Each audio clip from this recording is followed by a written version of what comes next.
હે ચિરાગ, તમે આટલા બધા ચિંતામાં કેમ બેઠા છો? અરે ધ્રુવા, આપણી આ દુકાનમાં રોજ નવા નવા ગ્રાહકો પણ આવે છે અને દુકાનમાં ક્વોલિટી વાળો માલ પણ છે.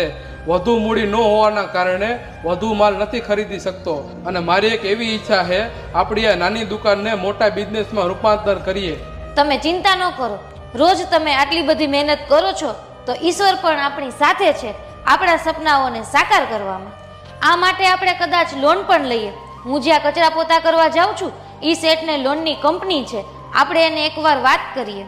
તમારી મહેનત અને ધગસને જોઈને ઈશ્વરે પણ આપણને ખરા સમયે સુજાડ્યું છે. તો તમે કાલે જ DS ફાઇનાન્સની ઓફિસે જઈ આવજો. હા, હું કાલે સવારે જ જાતો આવીશ.